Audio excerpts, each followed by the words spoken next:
Assalamualaikum warahmatullahi wabarakatuh. Selamat bertemu kembali Bapak Ibu dimanapun berada. Selamat bertemu di channel saya.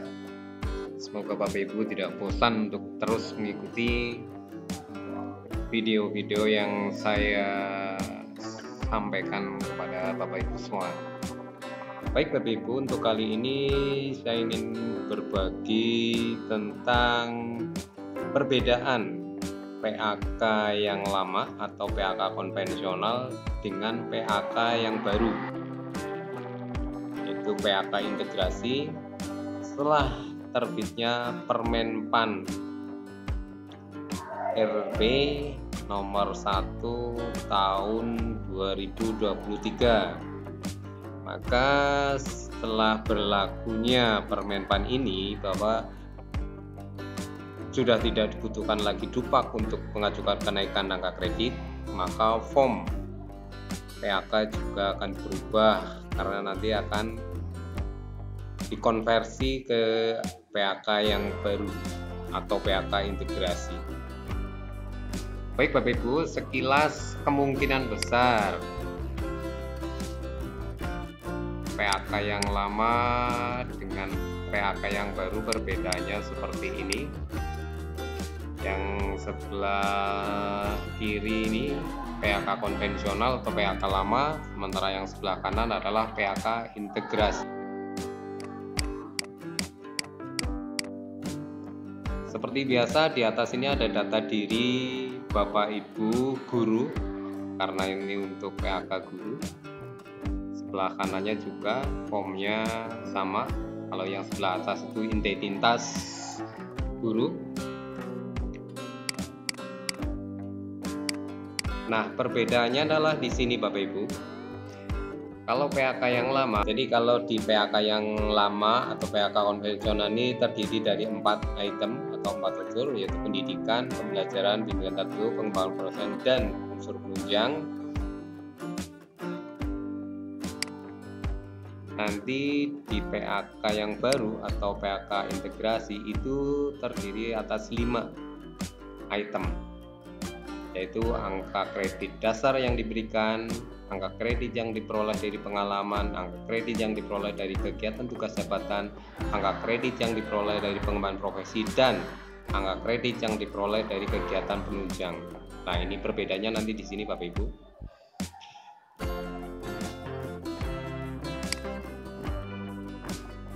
Nah, ini saya contohkan PAK saya, PAK yang lama, PAK konvensional saya. Angka kredit yang diperoleh pada tahun 2022 ini, PAK tahun 2022 jumlahnya sekian. Dari unsur pendidikan, kemudian pembelajaran, kemudian pengembangan profesi, dan unsur penunjang jumlahnya 369,893. Ini jumlah PAK tahun 2022 saya.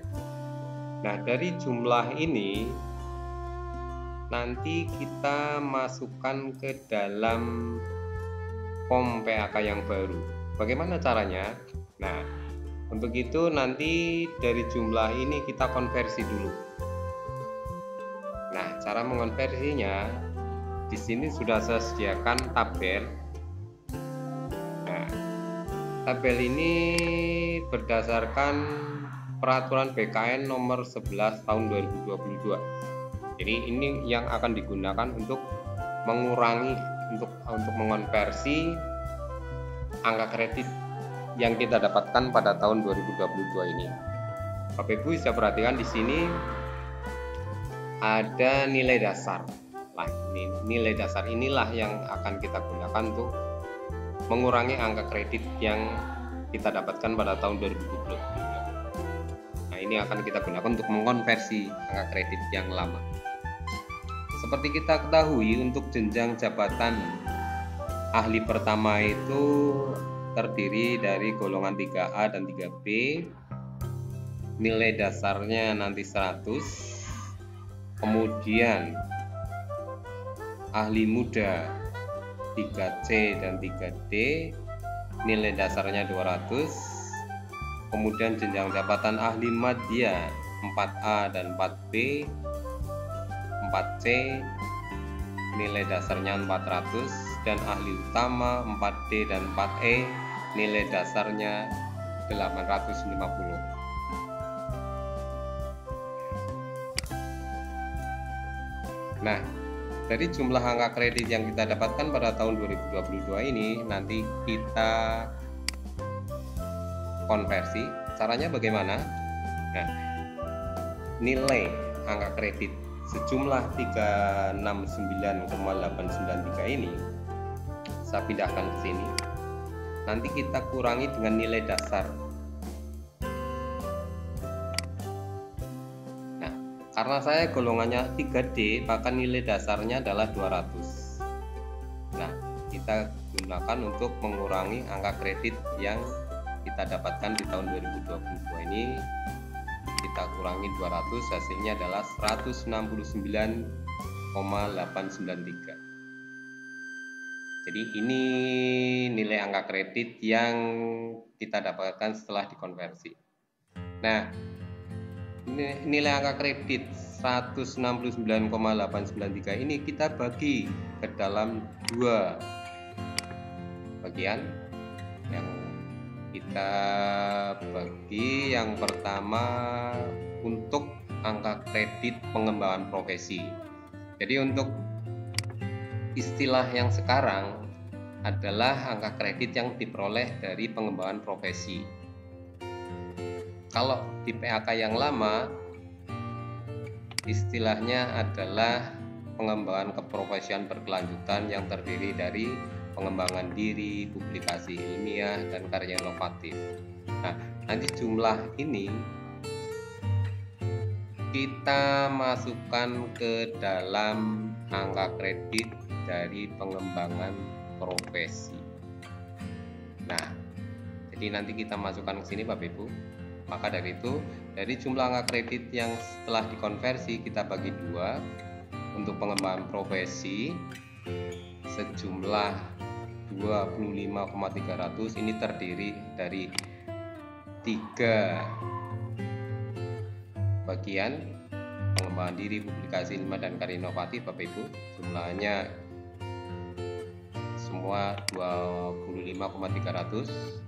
Kemudian sisanya kita masukkan ke dalam angka kredit yang diperoleh dari kegiatan tugas jabatan. Nah, ini kita pindahkan sini Bapak Ibu.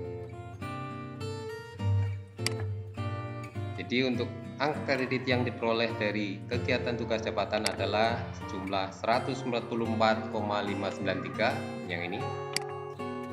Kemudian angka kredit yang diperoleh dari pengembangan profesi kita masukkan ke dalam form AK baru. Di form yang baru PAK integrasi Bapak Ibu, jumlahnya adalah 169,893. Nah, ini sesuai. Nah, ini sementara masih kosong Bapak Ibu karena ini baru ya. Ini form yang baru. Untuk kredit, angka kredit yang dasar yang diberikan juga kosong. Kredit yang diperoleh dari pengalaman juga kosong. Nah, kemudian total angka kredit yang kita peroleh berarti 169,893. Selanjutnya kita lihat,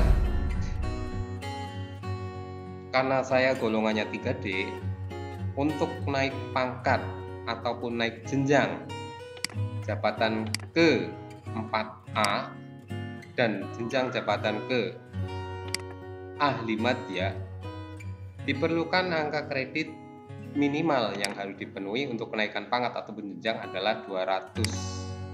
200 ini dari mana? Nah, Bapak Ibu bisa melihat tabel berdasarkan Permenpan RB yang baru. Ini ada tabel Bapak Ibu. Saya golongan 3D. Berarti untuk naik ke 4A diperlukan angka kredit kumulatif berjenjang 200. Nah, berarti angka kredit 200 inilah yang harus saya penuhi agar saya bisa naik ke 4A ahli madya Untuk itu, untuk naik pangkat ke 4A saya membutuhkan angka kredit 200. Begitu juga untuk naik jenjang ke ahli madya saya membutuhkan 200. Nah, ini akan berbeda Bapak Ibu. Seandainya Bapak Ibu nanti golongannya 3C, maka angka kredit yang dibutuhkan untuk kenaikan pangkat ke 3D itu akan berbeda dengan kenaikan jenjang. Baik. Kemudian setelah kita tahu angka kredit minimal yang harus dipenuhi untuk naik pangkat ke 4A, juga untuk ke ahli madya sebanyak 200. Sementara saya sudah memenuhi atau mendapatkan total angka kredit sebanyak 169,893, maka ini tinggal dikurangi saja.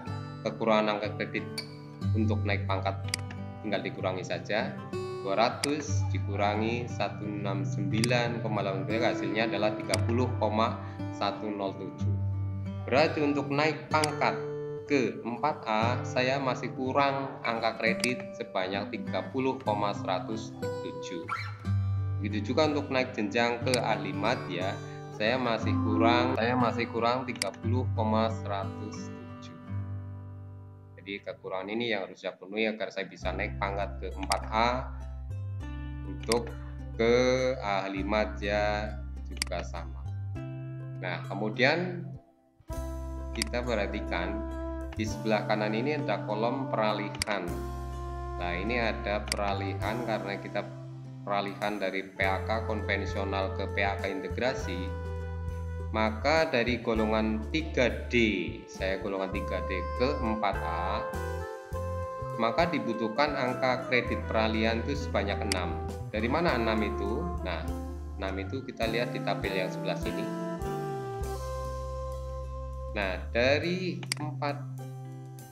3D ke 4A, maka dibutuhkan angka kredit PKB alih jenjang itu sebanyak 6.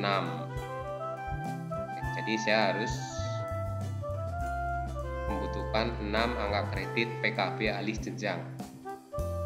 Makanya saya letakkan di sini 6. Nah, karena angka kredit yang dibutuhkan untuk alih jenjang adalah 6, sementara angka kredit yang saya peroleh dari pengembangan profesi jumlahnya sudah 25, makanya ini sudah lebih. Makanya saya biarkan di sini kosong. Kecuali di sini angka kredit yang diperoleh dari pengembangan profesi saya baru misalnya 4, makanya saya masih kurang 2. Nah, ini sudah 25 lebih, berarti kita kelebihan ini tidak perlu dituliskan di sini. Jadi untuk naik pangkat ke 4A saya butuh masih kurang 30,107. Begitu juga untuk naik jenjang ke ahli madya saya masih butuh 30,107. Demikian Bapak Ibu, kira-kira perbedaan PAK yang lama, PAK konvensional dengan PAK yang baru, PAK integrasi. Perbedaannya seperti itu.